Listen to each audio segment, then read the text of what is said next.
Mesdames, Messieurs, bonjour. Merci de votre fidélité à la chaîne Canal Éducation qui est exclusivement consacrée à l'éducation et à la formation professionnelle. Et bienvenue à ce 9e numéro qui reçoit le professeur Kodou Gueye-Mar Diop qui est rectrice de l'université Amadou Mahtar Mbow. Elle est la première femme invitée sur ce plateau à l'occasion de ce mois de mars, le mois de la femme dit-on, mais également elle est invitée à l'occasion de la célébration du centenaire du parrain de l'université. Merci professeur de l'honneur que vous nous faites d'être sur ce plateau. Alors l'université Amadou Mahtar Mbow, quelle est la présentation que vous pouvez faire pour nos téléspectateurs? Bonjour Salif, permettez-moi tout d'abord de saluer les téléspectateurs de Canal Éducation. En effet, créée en décembre 2012, la deuxième université de Dakar a été renommée Université Amadou Mahtar Mbow, UAM, en décembre 2015. Elle se veut une université orientée vers les métiers des sciences et technologies, des sciences économiques et de gestion et des sciences sociales. L'UAM accorde une attention particulière aux formations professionnelles. C'est pourquoi elle propose des filières innovantes pour répondre aux besoins spécifiques du Sénégal. Mais alors, elle offre également des formations sur l'Afrique et le monde. Donc l'université, en attendant la construction du campus pédagogique et social, nous avons démarré notre première cohorte hors site dans les métiers, comme on avait dit tout à fait au départ, toujours dans les sciences et technologies, les sciences sociales, les sciences économiques et de gestion, dans 5 structures différentes. L'école des sciences et techniques de l'ingénieur, l'école de la géologie des mines et de l'environnement, l'école des sciences agricoles et de l'alimentation, l'école d'architecture, d'urbanisme et d'aménagement du territoire, et enfin la haute école d'économie et de gestion.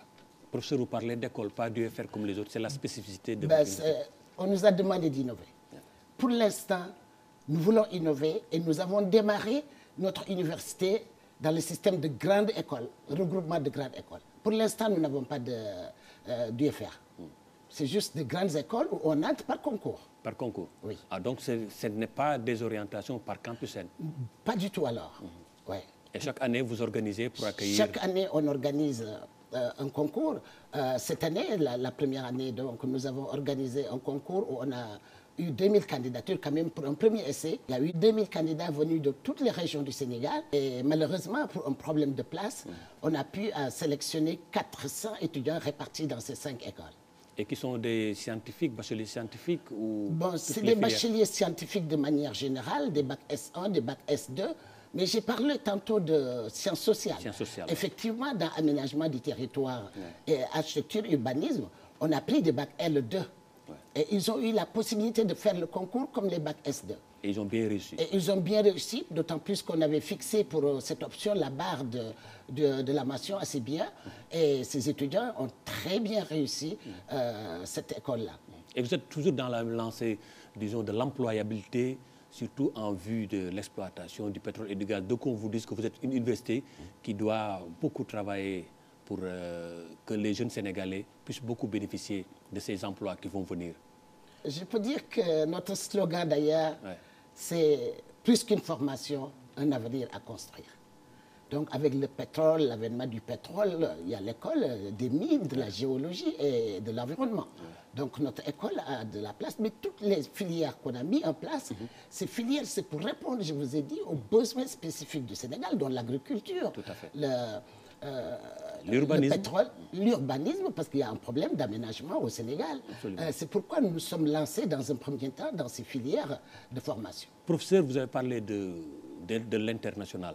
Oui. Pour le moment, qu'est-ce que vous faites avec l'international?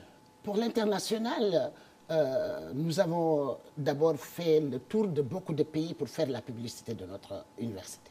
Parce que nous venons de commencer.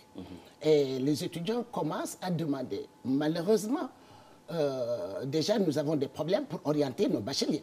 Il fallait d'abord régler le problème de nos bacheliers, mais encore une fois, c'est ouvert à l'Afrique.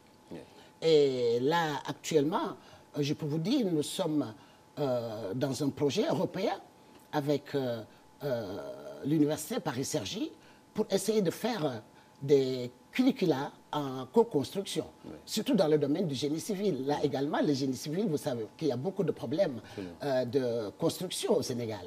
Et effectivement, nous avons lancé un programme ensemble, mais on s'est dit, même si ça ne marchait pas, nous allons le lancer nous-mêmes.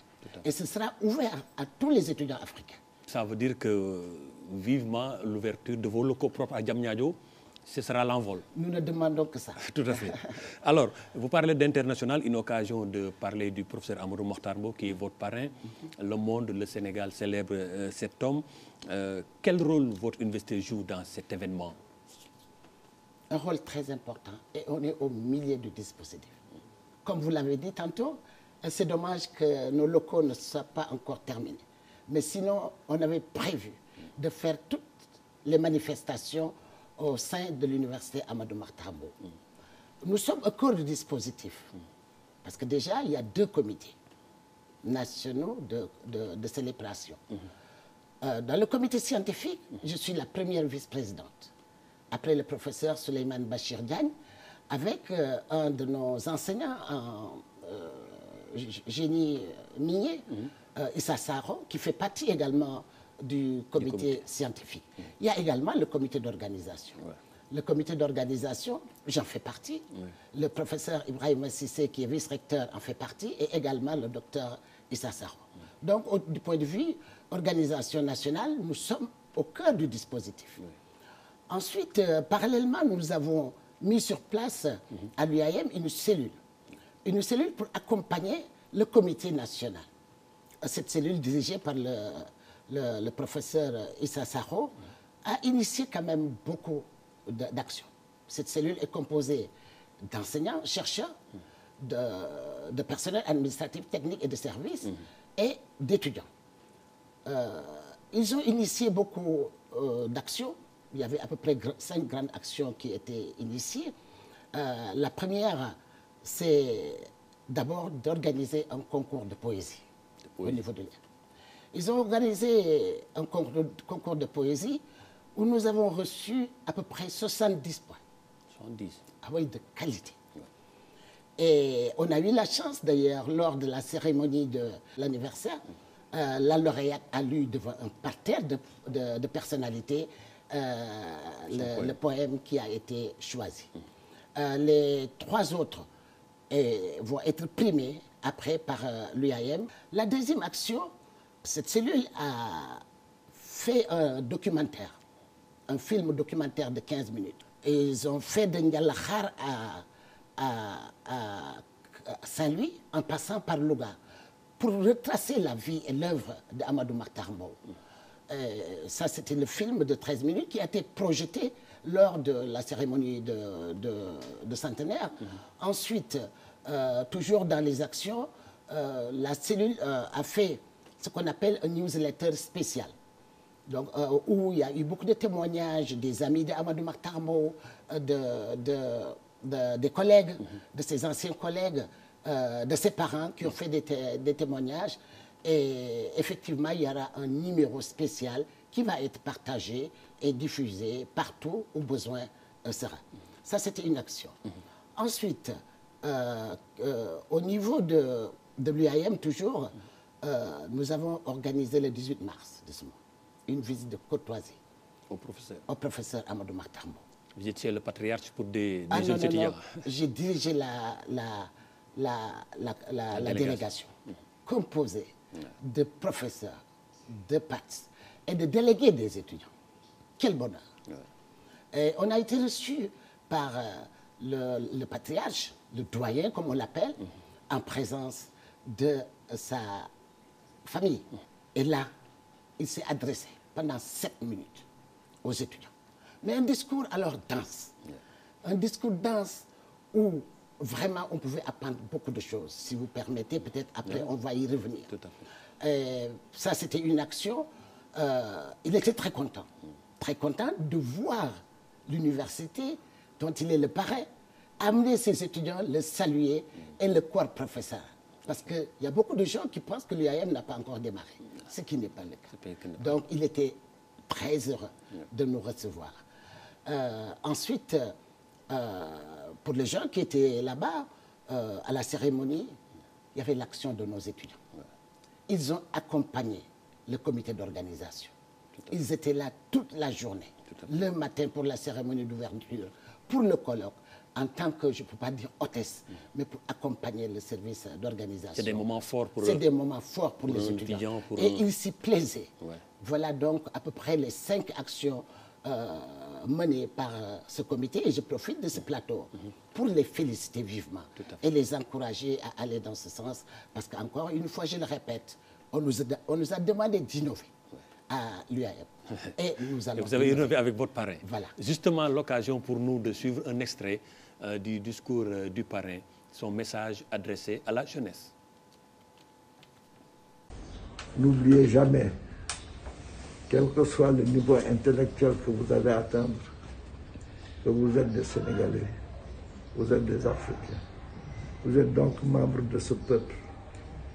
Soyez-en fiers et ne méprisez personne. Soyez modestes. Vous dire que vous avez la chance de faire ce que beaucoup de Sénégalais ou de Sénégalaises n'ont pas pu faire. À part la fidélité à votre famille, à votre pays, pensez également à l'Afrique. Vous êtes la génération qui va peut-être contribuer le mieux à l'unité de l'Afrique. De mon expérience, j'ai tiré une seule chose, c'est que il ne faut jamais désespérer. Ne croyez pas que vous ne pouvez pas, vous pouvez. À l'école primaire, notre directeur d'école nous disait, vous êtes des nègres, vous resterez toujours des nègres. Il ajoutait, à blanchir la tête d'un nègre, on perd sa lessive. Il nous disait que notre intelligence s'arrêtait à 15 ans.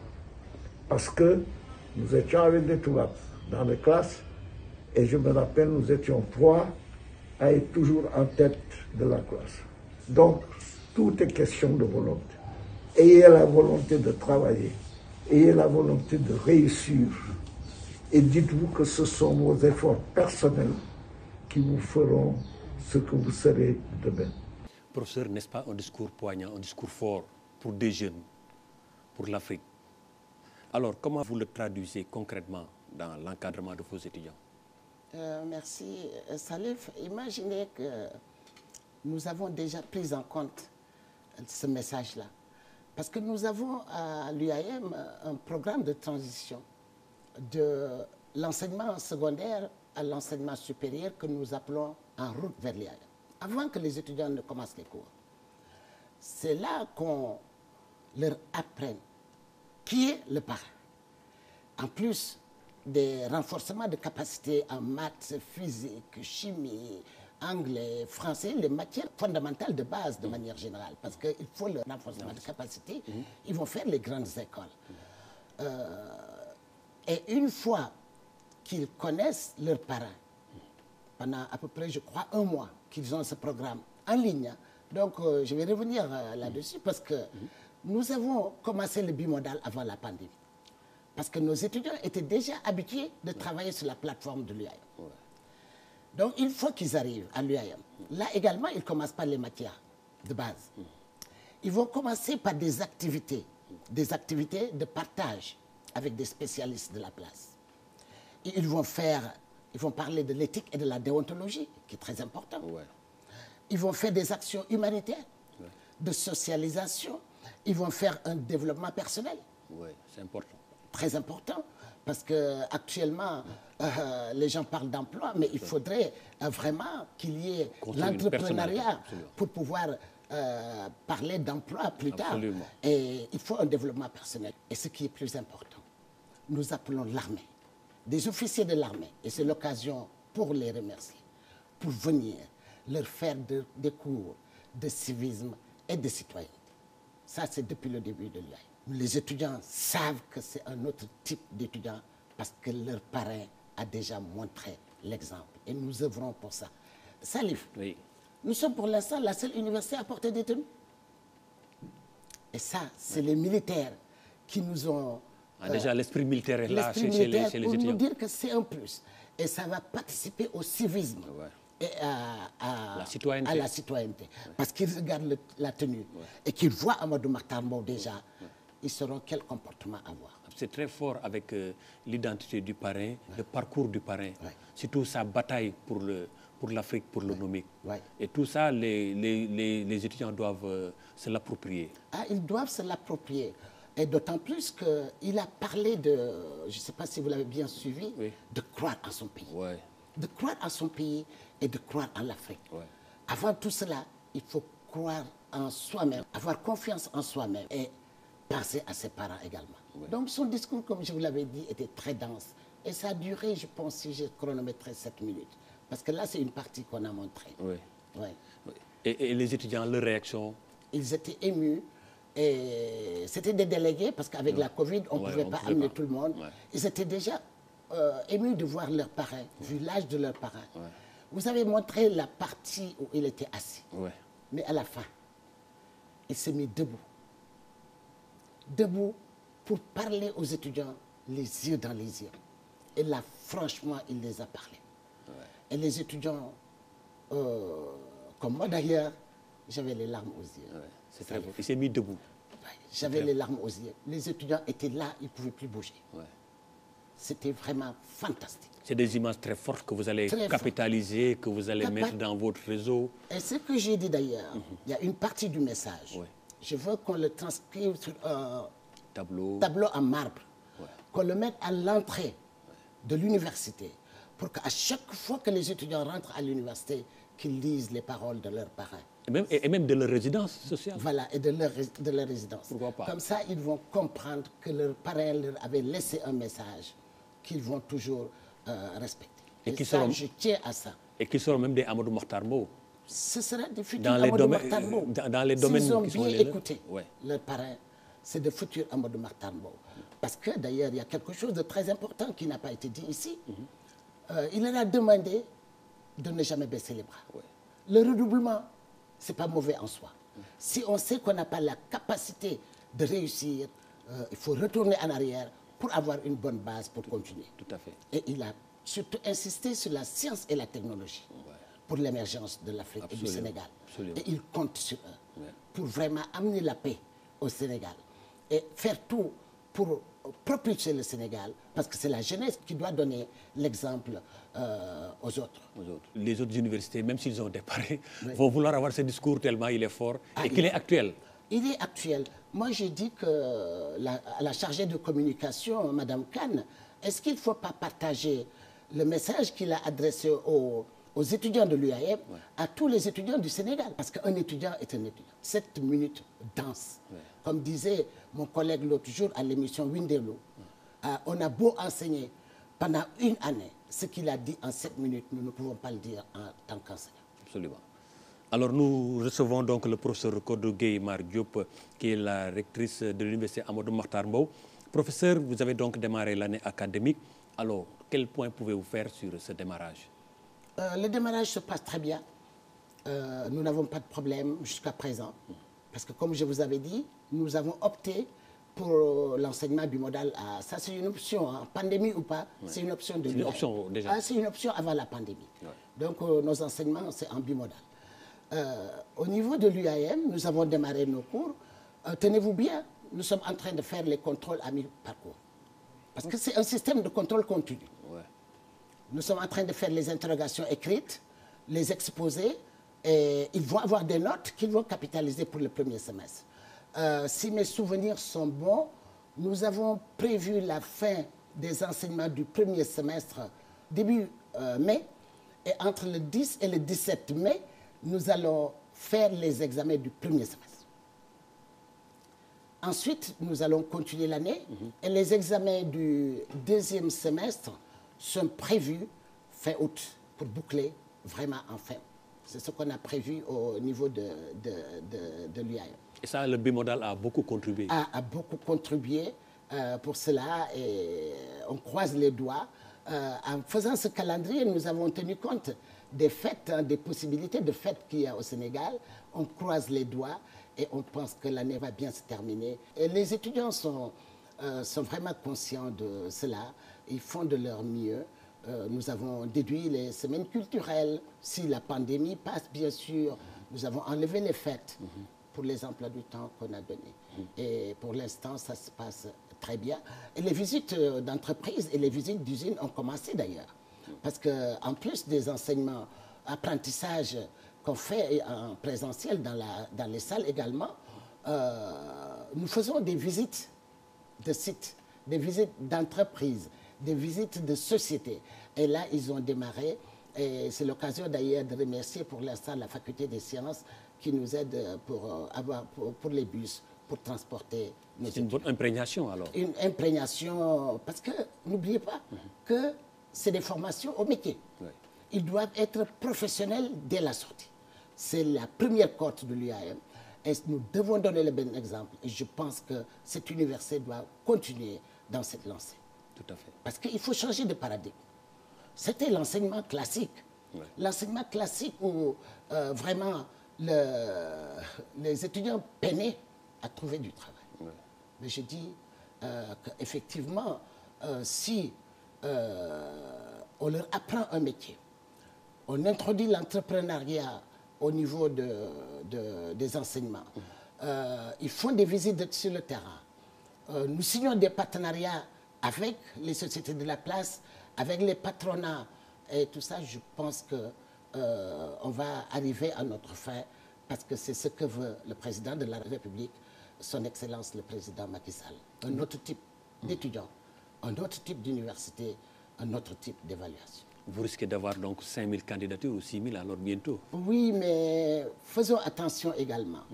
Même si on a 6000 candidatures, 10 000 candidatures, l'excellence, je ne parle pas d'excellence, mais il faut quand même, pour être ingénieur, avoir les bagages intellectuels pour accéder à certaines écoles pour pouvoir réussir. Pour avoir une bonne formation. Pour avoir une bonne formation, on ne va pas les encourager à prendre des matières qu'ils ne savent pas faire. Absolument. Donc, il faut quand même une sélection pour ces écoles, pour le bien du Sénégal. Tout à fait. Mais n'empêche que vous allez quand même encourager les autres, peut-être à venir pour travailler davantage les matières de base qui sont en manque dans le pays, parce que on dit qu'il y a un manque de bacheliers scientifiques. Ça fait partie de la troisième mission des universités, oui. Parce que nous devons aller vers la communauté. La communauté, c'est ça. Pour leur expliquer, comme j'ai dit d'ailleurs, on dit que les femmes, généralement, il n'y a pas beaucoup de femmes dans les matières scientifiques et technologiques. Ben, je dis c'est la faute à nous les femmes. Nous devons descendre sur le terrain pour leur expliquer que c'est des matières comme toutes les autres matières. Nous devons encourager les jeunes à choisir les matières scientifiques et technologiques. Parce qu'un pays ne peut pas se développer sans les sciences et la technologie. Et là, c'est la troisième mission des universités. Il faut qu'on aille sur le terrain, qu'on descende plus bas vers les lycées, même les écoles primaires, pour leur expliquer ce que c'est que la science. Grâce au bimodal, justement, ça peut servir, les nouvelles technologies. Et des émissions comme vous faites là, ici à Canal Éducation, pourquoi pas? Tout à fait. Ça va permettre aux autres, à tout le monde, de savoir que la science est là et on doit faire des études scientifiques. Professeur, nous sommes presque à la fin de notre entretien. Quel est votre message en tant que mère, en tant qu'enseignante à la jeunesse du Sénégal? Là, je marque un temps de pause. Ouais. Ça livre parce que je ne sais pas si j'ai le droit de parler Wolof. Mais permettez-moi, en quelques secondes, de dire ce que j'ai l'habitude de dire à mes enfants. Tout à fait. Jang yagul, nyaka jang mo yag. Et je demande à cette jeunesse de croire en elle-même, d'avoir un savoir-faire, d'acquérir le savoir et la connaissance. Le savoir, ce n'est pas uniquement l'écriture, les bureaux. C'est le savoir-être et le savoir-faire. Donc, allons vers l'entrepreneuriat. Essayons de tout faire pour faire émerger notre pays. La paix avant tout. Professeur, avant de terminer, nous allons rappeler que c'est vrai que l'état de catastrophe sanitaire est levé, mais il faut toujours respecter les gestes barrières. Vous demandez cela à tout le monde, notamment à vos étudiants. Merci, Salif. Nous suivons les directives du ministère de la Santé et de l'Action sociale. Au niveau de notre université, il y a le comité de santé. Et là, effectivement, les mesures barrières sont très respectées, à savoir la distanciation physique, mettre le masque qui est obligatoire dans les salles de cours, même dans la cour. Également, il y a le gel hydroalcoolique que les étudiants, les PATS et les pairs doivent mettre avant de rentrer dans l'université. Donc, nous continuons à veiller parce qu'elle est là, elle n'est pas encore partie. Ce n'est pas parce qu'on a levé l'état d'urgence qu'on pense que la pandémie est partie. Elle est là et continuons à sensibiliser tout le monde. Merci. Merci, professeur Kodou Gueye Mar Diop, qui était notre invité. Je rappelle qu'elle est rectrice de l'université Amadou Mokhtar Mbow. Nous allons bien sûr parler de la célébration du centenaire du parrain, mais également des filières de l'université. Et elle a lancé un message très fort à l'endroit des jeunes et de ses enfants, comme il les appelle, tous ses étudiants et tous les enfants sénégalais. Merci de nous avoir suivis. Merci à la réalisation, Djedjou, Ibou, Babacar, Awa, et de même que lui et Pape Sayer. Et à la prochaine.